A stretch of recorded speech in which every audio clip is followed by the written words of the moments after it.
болго ирээд маш их баярлалдаг.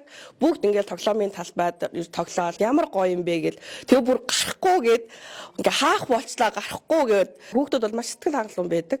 Happy Life Kids Cafe нэр өгөх болсон шалтгаан гэх юм бол жаргалтай амьдралын дурсамжийг та бүхэнд үлдээхийг зорьсны үндсэн дээрээс энэ нэрийг бодож олж өгсөн байгаа. Томчуудад зориулсан газрууд маш их байдаг. Хүүхдүүдэд яг чиглэсэн, яг хүүхдэд дагнсан ийм газрууд ховор юм шиг санагдаад нээсэн байгаа. За хүүхдүүд бол мэдээж гинэн цагаахан ийм цайлган хүмүүс. За тийм учраас бүх зүйлийг одоо хүүхдэд зориулсан, одоо хүүхдэд ээлтэй юм байдлаар шийдэж өгөхийг маш их зорьсон байгаа. Мөн манай төвд нэг настай хүүхдэд мэргэжил сонголтын тоглоом гэж тоглоулдаг байгаа. За эцэг эхчүүд бол хүүхдээ баг эртнээс одоо ямар мэргэжилтэй болох вэ гэдгийг төлөвлөөд бэлддэг те. За жишээлбэл одоо манай хүүхдтэй яг дуучин л болох хэвээр микрофон сонгох хэвээр гэж тэгээд гот хүүхд нь шал эсрэгээр юу одоо эмчийн чагнуур ч юм уу сонгодог. Өдөөсөө ботхооргүй одоо тэм зүйлүүдийг сонгодог эцэгчүүд. Энэ үйл ажиллагааг явуулж байгаа 3 ээж маань нэг нь 3 хүүхэдтэй, нэг нь 2 хүүхэдтэй, нэг нь одоо 1 хүүхэдтэй ингээд ээжүүд байгаа. Гурлаа бага насны хүүхэдтэй. Кафед хийх шаардлагатай юмнуудаа хүүхдүүдэд авчирч тоглуулж байгаа. Тэгээ өөрөөсөө ингээд чимэглэл одоо босод үйл ажиллагаагаа хийдэг байгаа. Тэгээ ерөөхдөө ээжүүд одоо гэртээ хүүхдээ харахаас гадна бас юм жижиг бизнес эрхлэе гэсэн юм санаа бодолтойгоор кафега нээж ажиллаж байгаа. Ээжүүддээ бас дэмжих үүднээс бид хэд бас үйл ажиллагаа явуулъя гэж цааш зориод ажиллаж байгаа. Одоо ээжүүд маань энэ дэрч кофе ууж, амрангаа хүүхдүүдэд тоглуулад эсвэл тэрийг хүүхдийг харж өгдөг ч юм уу.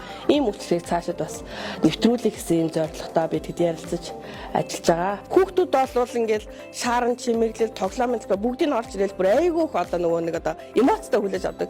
Тэрийг ингэж харах юм гоё мэдрэмж авдаг. Хорвоод мэдлээд нэг дөнгөж нэг нас хүрч байгаа хүүхдийн одоо ээж ав болон хүүхдэд хамгийн дурсамжтай ийм одоо баярыг бас ингэж тэмдэглэдэг учраас бид хэд аль болох бүх зүйлээр нь одоо тий гоё дурсамжтай байдлахыг хичээдэг. Мөн сэвлэг бас их орж ирдэг. Сэвлэгэн дээр болохоор бид хэд Монгол гэрт байгаа юм шиг тийм мэдрэмжийг төрүүлэхийн тулд одоо хаана босгож өгдөг, одоо уламжлалт автар ч юм уу, эсгий ч юм уу тийм юмнуудыг ерөөдөө байрлуулж өгдөг, орчныг бүрдүүлэхийг зорддог. За хоолны хувьд гэх юм бол ирсэн зочдтой болохоор буфет хоолоор үйлчилдэг байгаа. Хүүхдийн цахим урилгыг одоо зургаар нь хийж өгнө. Ирсэн ирэх зочдтой түгээх зорилгоор мөн 50 хүртэлх зургаар 0.01 сартаагаас одоо тий одоо өдөө болцох бүхэл зургаар нь видео эвлүүлэг хийж ирсэн зочдод нь үзүүлдэг бас ийм үйлчилгээнүүдийг давхар үзүүлдэг байгаа. За заалны багтаамжийн хувьд гэх юм бол 40 том хүн 15 хүүхэд одоо энэ ширээ сандал ийм орчин бүрдүүлсэн байгаа. Тэрнээс олон ийм хүлээн авалтаа тохиолдол бид хэд одоо насны ангиллаар нь хуваач ч юм уу ингэж авч хүлээн авалтаа хийдэг байгаа. Бусад хүмүүстэй холилдохгүй зөвхөн танаа зочид л одоо манайх үйлчлэн гэсэн. Бусдад холилдохгүй тэгээд яг хүүхдийн л одоо яг бүхэл юм ингээ хүүхдэд зориулсан учраас хүүхдийн бүхий л одоо тэмдэглэлт баярыг тэмдэглэхэд одоо нээлттэй байгаа шүү. Та бүхэн хүүхдийнхаа төрсөн өдөр сэвлэгний баяр, за анги хамт олонны баярыг манай дөрвөнөөр ирж тэмдэглээрэй. Манайх шинэ хорооллын 4-р байранд байрлаж байгаа. Хүүхдийнхаа ажралтай дурсамжийг манайхтай хамт бүтээгээрэй.